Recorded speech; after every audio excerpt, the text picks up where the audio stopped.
중국 역사에서 기원전 770년 또 기원전 403년까지 전란 시대였는데 이 충추 시대라고도 할 수 있습니다. 이때에 오나라가 월나라에 의해서 멸망당하고 말았는데 그 이야기를 들은 전국시대 위나라의 문후가 신하들에게 물었습니다. 야, 그토록 강대한 오나라가 어찌 망해버리고 말았는가? 이에 이극이라는 신하가 대답했습니다. 전하, 그것은 싸울 때마다 계속 이겼기 때문입니다. 싸울 때마다 계속 이겼다면 그 나라가 더욱더 강성해지는 것이 마땅하겠거늘 대체 무슨 연유로 멸망당할 수밖에 없었단 말이냐? 문후의 연이은 질문에 이극이 다시 대답합니다. 여러 차례 계속 이기게 되면 그 나라의 임금은 반드시 교만해집니다. 그래서 걸핏하면 전쟁을 일으켜서 백성들의 삶이 피폐해지기 마련입니다. 이러고도 망하지 않는 나라가 어디에도 있겠습니까? 천하무적을 자랑하던 오나라가 멸망당한 까닭은 한마디로 말해서 왕의 교만 때문이었습니다. 교만의 특징은 무엇인지 아십니까? 교만의 특징은요, 남의 말을 잘 듣지 않는다는 것입니다. 세상에 자기보다 더 나은 사람이나 더 좋은 생각을 갖고 있을 수 없다라고 하는 착각으로 인함입니다. 그러므로 옳은 소리에 대해 스스로 귀를 막는 사람이 넘어지지 않는다면 도리어 그것이 이상한 일일 것입니다. 오나라의 왕 주위에 불필요한 전쟁을 삼갈 것을 진언하는 충신이 왜 없었겠습니까? 그러나 연전연승한 오나라 왕의 교만은 충신들의 바른 소리로부터 자신을 스스로 격리시키고 말았습니다. 들어야 할 바른 말을 듣지 않는 그와 그의 나라가 함께 망한 것은 너무나도 당연한 결과였던 것입니다. 이처럼 사람 앞에서 교만한 사람, 즉 들어야 할 사람의 바른 말을 듣지 않는 사람도 넘어지지 않을 수 없다면 하물며 하나님 앞에서 교만하고서야 어찌 그의 삶이 온전할 수 있겠습니까? 하나님을 향해서 교만하다는 것은 하나님의 말씀을 필요로 하지 않음을 의미할진데 피조물이 인간이 하나님의 말씀을 등지고서야 어찌 한순간인들 바로 설 수 있겠습니까? 여기서 우리는 하나님께서 왜 겸손한 사람을 사랑하는지 그 까닭을 알게 됩니다. 겸손한 사람만 들어야 할 것을 들을 줄 아는 귀를 지니고 있기 때문입니다. 아무 말에나 귀 기울이는 것, 이를테면 거짓말에나 불의의 소리에까지 귀를 기울이는 것은 무지에 지나지 않습니다. 들어야 할 말과 듣지 말아야 할 말을 분별하는 것이 지혜라면 들어야 할 말을 귀 기울여 듣는 것은 겸손인 것입니다. 그래서 하나님께서는 성경에서 여러 군데에서 말씀하십니다. 잠언 18장 12절에 사람의 마음의 교만은 멸망의 선봉이요 겸손은 존귀의 길잡이니라. 이어서 29장에 사람이 교만하면 낮아지게 되겠고 마음이 겸손하면 영예를 얻으리라 했습니다. 야고보 사도가 4장 6절을 통해서 이렇게 말합니다. 그러나 더욱 큰 은혜를 주시나니 그러므로 일러스되 하나님이 교만한 자를 물리치시고 겸손한 자에게 은혜를 주신다 하였느니라. 너무나도 지당한 말씀이 아니겠습니까? 오직 겸손한 사람만 하나님의 말씀에 귀를 기울이는 것인즉 그 사람이 하나님의 은혜를 입고 하나님에 의해서 그의 삶이 존귀하고 영화롭게 되면 사필 규정이지 않겠습니까? 이제 본문의 말씀을 우리 다시 한번 살펴보겠습니다. 44절로 46절 베드로가 이 말을 할 때에 성령이 말씀 듣는 모든 사람에게 내려오시니 베드로와 함께 온 할례 받은 신자들이 이방인에게도 성령 부어 주심으로 말미암아 놀라니 이는 방언으로 말하며 하나님 높임을 들음이러라. 우리는 베드로의 설교가 채 끝나기도 전에 성령님께서 고넬료 일행에게 강림하셨음을 보게 됩니다. 그러자 욥바에서부터 베드로를 따라온 그리스도인들이 있었어요. 그들이 보고 깜짝 놀랐습니다. 유대인의 전통, 이 종교 전통에 따라서 할례받은 유대인들이었던 그들은 할례받지 않은 이방인에게도 성령님께서 임하신다는 것을 그때까지는 상상도 해보지 못했던 것이기 때문입니다. 이방인인 고넬료 일행에게 성령께서 임하셨음을 그들이 확인할 수 있었던 것은 고넬료 일행이 방언을 말하며 하나님을 찬양했기 때문이다라고 증거하고 있습니다. 방언의 참된 의미에 대해서는 우리가 성령 오순절 강림에 대해서 말하면서 같이 나누었던 말씀이라서 더 이상 언급하지는 않겠습니다. 따라서 오늘 우리가 유의하고자 하는 것은 어떤 상황 속에서 고넬료 일행에게 성령님께서 임하셨는가 하는 것입니다. 44절을 보겠습니다. 베드로가 이 말을 할 때에 성령이 말씀 듣는 모든 사람에게 내려오시니 고넬료 일행이 한 것이라고는 오늘 말씀 듣는 것 이외에는 아무것도 없었습니다. 그들은 단지 베드로의 입을 통해 나오는 하나님의 말씀을 들었을 뿐입니다. 여기서 듣다라는 의미는 이제 그저 스쳐가듯이 그렇게 듣는 것이 아닙니다. 이것은 귀를 기울여서 경청하여 마음을 담는다는 것을 의미하는 단어에서 나온 얘기입니다. 그리고 한 걸음 더 나아가서 반드시 행동으로 이행하는 들음을 의미합니다. 우리말 역시 마찬가지입니다.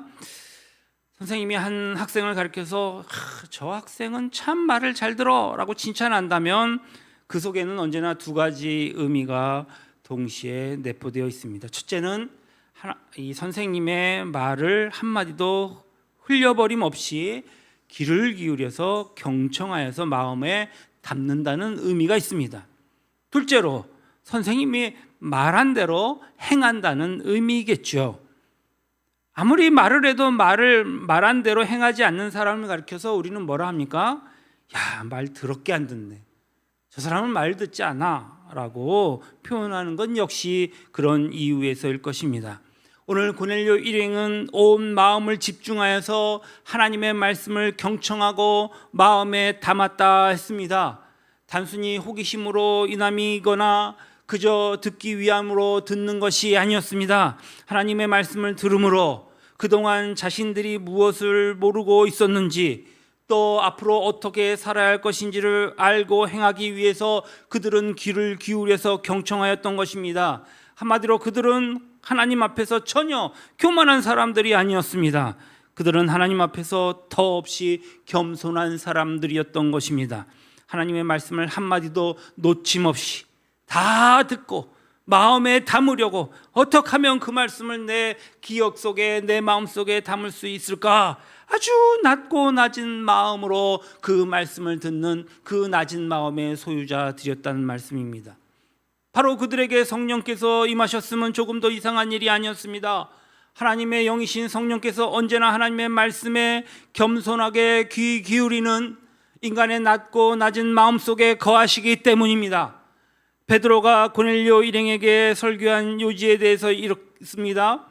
복음은 화평의 복음이요 화평의 복음은 갈릴리에서부터 시작되었고 복음의 주체이신 나사렛의 예수님이 정말 남을 돕는 시혜자이자 치유자의 삶을 살았던 것은 하나님께서 성령과 능력을 기름 붓듯 해 주셨기 때문이라고요. 유대인들은 나사렛 예수님을 십자가에 못 박혀 죽였지만 하나님께서는 사흘째 되는 날에 죽은 자 가운데서 나사렛 예수를 다시 살리셨으며 베드로 자신이 예수님을 알기도 전에 하나님께서는 자신을 예수님의 증인으로 미리 지목하여서 선택하셨고 그 부르심에 호응하라는 것이었습니다. 예수님은 하나님께서 인간을 심판하시기 위해 세우신 재판장이신 동시에 인간에게 죄 사함을 주는 구원자이시라는 것입니다. 베드로의 이 설교 내용 가운데서 우리는 오늘 본문과 관련해서 우리가 지난주에 즉 나사렛 예수님이 남을 돕는 시혜자와 치유자의 삶을 살할 수 있었던 것은 하나님께서 성령과 능력의 기름을 붓듯 부어주셨기 때문이라고 이렇게 말씀드렸습니다. 우리 주님은 나사렛에 사셨습니다. 그분은 다른 사람과 똑같이 하루 세 끼를 드시며 밤에 주무시며 또 기쁠 때 웃으시고 슬플 때는 눈물마저 흘리신 여느 인간과 다를 바가 없으신 사람이었습니다. 그런데도 그분이 사람들에게 은혜를 베푸시는 귀한 시혜자요, 또 마귀에게 억눌린 모든 사람을 고쳐주시는 치유자의 삶을 사실 수 있었던 것은 오늘 하나님께서 그분에게 강력하게 역사하시어 성령과 능력을 기름 붓듯 해 주셨기 때문입니다. 그리스도인은 예수 그리스도를 쫓는 사람이라고 일컬었습니다. 다시 말해서 예수 그리스도를 본받아 살아가는 사람들입니다. 하지만 실제로는 많은 그리스도인들이 주님을 쫓아가는 삶을 사는 것을 힘겹게 여기고 있습니다. 아예 불가능하다고 단정해 버리는 사람도 적지 않습니다. 만약 그것이 정녕 불가능하기만 하다면 주님께서 우리에게 당신을 쫓는 삶을 살라고 그렇게 말씀하실 리가 없습니다. 주님께서는 우리에게 해로운 것을 요구하시는 분도 아니요, 불가능한 것을 강요하는 분도 아닙니다. 우리가 할 수 있고 또 해야 할 것을 행할 수 있게끔 우리를 이끄시는 구원자이시기 때문입니다. 이와 관련해서 오늘 본문은 우리에게 아주 중요한 사실을 일깨워주고 있습니다.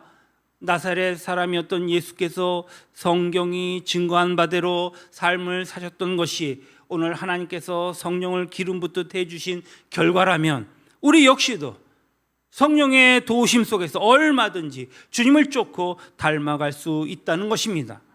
물론 우리 자신의 능력으로는 절대 주님을 쫓아갈 수가 없습니다. 그러나 나사렛 예수님을 주님 되게 하신 이 성령님의 인도하심 속에서는 우리도 얼마든지 주님을 쫓는 참된 그리스도인이 될 수 있습니다. 오늘 본문이 말씀을 경청하고 마음에 담는 고넬료 일행에게 성령님께서 임하셨음을 증거하는 것은 이 이후에 그들이 성령의 인도하심 속에서 참된 그리스도인으로 살았기 때문임은 두말할 나위도 없습니다.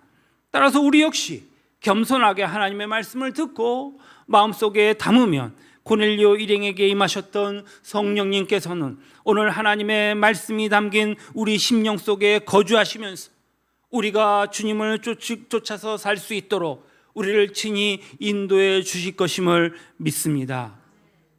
성경에서 말하는 죄, 하마르티아는 관역에서 벗어난다는 의미라고 말씀드린 적이 있습니다.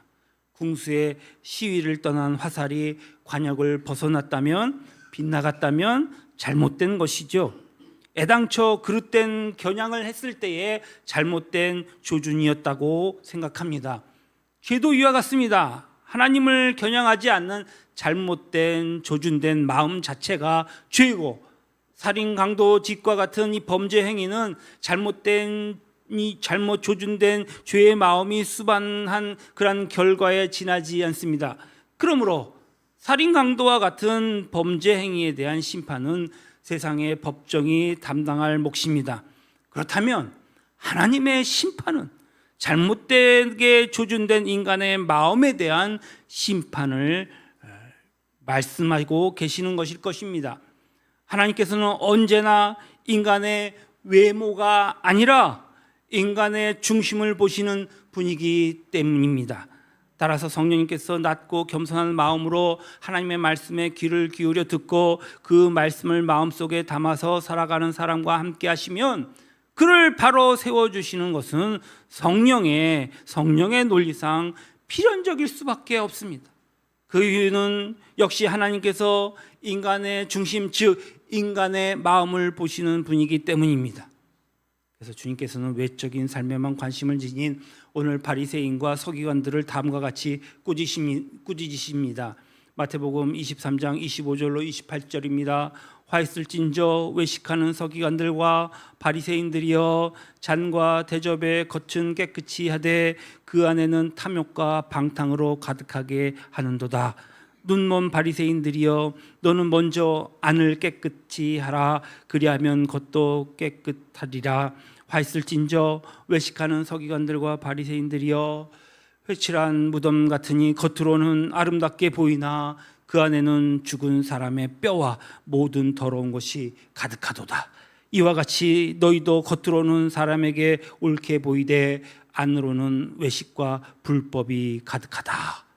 잘못 조준된 더러운 마음은 아랑곳하지 않고 단지 겉만 번지르르하게 가꾸는 오늘 바리새인과 서기관들은 주님께서 이렇듯 질타하시는 것은 그 마음이 교만하여 하나님의 말씀을 도무지 들으려 하지 않는 그들에게 하나님의 영이신 성령께서 임하실 수 없기 때문이었습니다.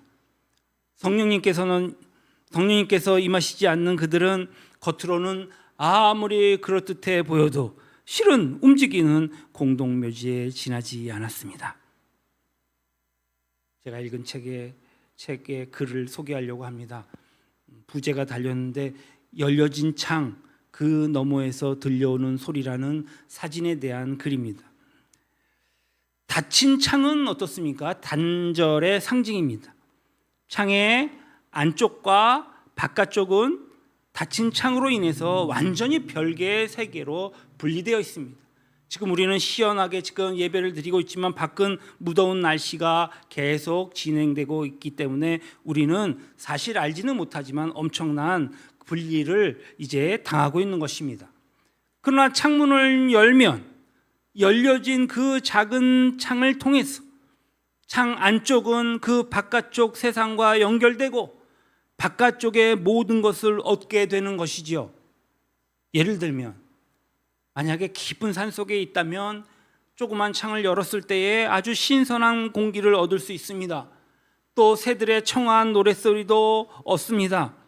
또 향기로운 풀냄과 꽃냄도 얻는 것입니다. 또 지나가는 사람과 그가 누구이든지 창밖에 있는 사람과 대화를 나눌 수 있는 것입니다. 그뿐 아닙니다. 그 작은 창은 실은 창 안쪽을 온 우주와 연결시키는 통로의 역할을 하게 되는 것입니다. 그렇기에 사면이 벽으로 둘러싸인 방 안에서 열린 창 하나의 중요성은 아무리 강조해도 지나치지 않습니다. 내가 낮고 겸손한 마음으로 하나님의 말씀에 귀를 기울이고 그 말씀을 내 마음속에 담는 것은 마치 하나님을 향해 내 심령에 창을 여는 것과 같습니다.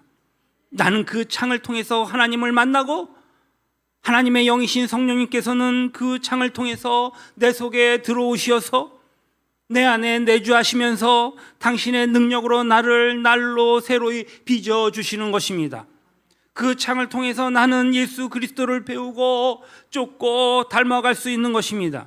그 창이야말로 예수 그리스도를 보고 호흡하고 그분과 대화하는 통로인 것입니다. 그 창은 또 사람을 향한 창이기도 합니다.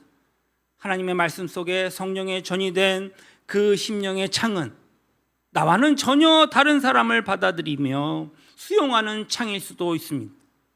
상대의 슬픔과 고통을 알게 하시고 통찰할 수 있도록 통찰하게 하는 통찰의 창이요, 상대방의 입장에 자신을 세우는 이해의 창이요, 궁극적으로는 상대와 함께 삶을 나누는 조화의 창일 것입니다. 그러므로 말씀 안에서 성령님과 우리 자신을 연결시켜 주시는 이 심령의 창이 없이는 설령 함께 사는 부부라 할지라도 막상 결정적인 순간에는 남남보다 나을 바가 없게 되는 것입니다. 그리스도인이 하나님의 말씀을 떠나서는 어떤 경우에도 주님을 본받는 참된 그리스도인이 될 수 없는 이유가 여기 있습니다. 오직 말씀 안에서만 우리를 그리스도인답게 인도해 주시는 성령님과 우리 자신을 이어주는 심령의 창문이 열려지기 때문입니다. 그러나 그것은 하나님께서 먼저 우리에게 당신의 말씀을 주셨고 또 성령께서 우리에게 먼저 임해 계시기에 가능한 일임을 잊어서는 안 됩니다. 내가 방 안의 창문을 열 때야만이 외부의 신선한 공기와 소리가 즉각 방 안으로 들어오는 것, 그것들의 창문과 이미 우리는 맞닿아 있습니다. 내가 말씀 속에서 심령의 창문을 열어야 합니다. 성령님과 즉각 연결되는 것, 그렇게 연결되어야만 모든 것이 가능합니다. 고넬료 일행이 알지 못했던 성령께서 먼저 요빠에 있던 베드로를 가이사라로 보내시고 또 베드로를 통해서 고넬료 일행에게 그들이 상상하지도 못했던 하나님의 말씀을 먼저 주신 것처럼 성령께서 먼저 우리에게 임하시고 먼저 말씀 주셨기에 우리가 그 말씀 속에서 성령님과 이어질 수 있는 것입니다. 그래서 성령께서 오늘도 우리에게 이렇게 말씀하고 계십니다. 계시록 3장 20절 말씀, 볼지어다 내가 문 밖에 서서 두드리노니 누구든지 내 음성을 듣고 문을 열면 내가 그에게로 들어가 그로 더불어 먹고 그는 나와 더불어 먹으리라. 아멘. 이것이 하나님께서 베풀어 주시는 은혜인 것입니다. 오늘 주일은 주님의 은혜를 받는 날입니다. 오늘 주일에 우리의 마음의 창을 활짝 열어놓으시길 주님의 이름으로 축원합니다. 오늘 성령께서 우리에게 주시는 이 메시지 가운데 우리는 깊이 생각해 보아야 할 것입니다. 하나님의 영이신 성령께서 이제 죽을 수밖에 없던 죄인인 우리에게 당신의 말씀을 먼저 주시고 말씀 안에 성령으로 인도하심을 받을 수 있도록 성령님께서 먼저 우리에게 임하여 주시고 더욱이 우리가 성령을 향하여서 우리의 심령의 창을 열게끔 성령께서 오늘 밤낮 없이 우리의 마음의 창을, 우리의 심령을 두드리는 것, 이거보다 더 큰 감사의 조건이 또 어디에 있겠습니까? 하나님의 말씀을 경청하고 말씀 속에서 성령님을 향해 내 심령의 창을 열게 되었다면 그것이야말로 그 무엇보다도 더 감사의 조건이 아닐 수 없습니다. 오늘 말씀 속에 내 심령의 창을 열고 주님을 모셔드리기를 바랍니다. 말씀을 맺도록 하겠습니다. 오늘 우리 모두가 하나님께서 이미 우리에게 주신 하나님의 말씀을 날마다 귀 기울여 듣고 그 말씀을 마음속에 담아서 굳게 닫혀있던 우리의 창문을 활짝 여시기를 바랍니다. 그 창을 통해서 우리 속에 내주하시는 성령님의 인도하심 속에 예수 그리스도를 본받는 참된 그리스도인으로 살아갑시다. 바로 그것이 우리가 하나님께 드릴 수 있는 가장 아름다운 감사의 예물이 될 것입니다. 하나님께서 언제나 당신의 말씀 속에서 당신을 향해 심령의 창을 연 겸손한 사람을 통해서만 하나님은 신령한 역사를 하고 계십니다. 겸손한 예언의 성도들이여 작은 예수 되어서 오늘도 주의 뜻을 온전히 이루며 주님과 같이 아름다운 천국에서 동행하는 백성들이 다 되시기를 주님의 이름으로 축원합니다. 아멘. 기도하시겠습니다. 에게는 폭풍이 있었습니다. 피하고 싶은 한파가 있었습니다. 견디기 힘든 이 고통도 우리에게 있었습니다. 그럼에도 오늘 또다시 새날을 허락해 주신 주님께 감사를 드립니다. 오늘도 그리스도인으로서 호흡하게 주셔서 감사합니다. 무엇보다도 죽을 수밖에 없는 더러운 죄인인 우리에게 말씀을 주시고 하나님의 영신 성령께서 내게 임하여 주시고 또 우리의 심령의 창을 밤이고 낮이고 두드려 주시니 감사를 드립니다. 이제 고넬료 일행처럼 낮고 겸손한 마음으로 하나님의 말씀을 듣고 그 말씀을 마음에 담아 성령님을 향한 내 심령의 창을 활짝 열게 하여 주시옵소서. 그 창을 통해 성령께서 내 마음속에 들어오시어 내 인생의 주인 되어 주시옵소서. 거룩하신 우리 구주 예수님의 이름으로 감사하며 기도드렸사옵나이다. 아멘.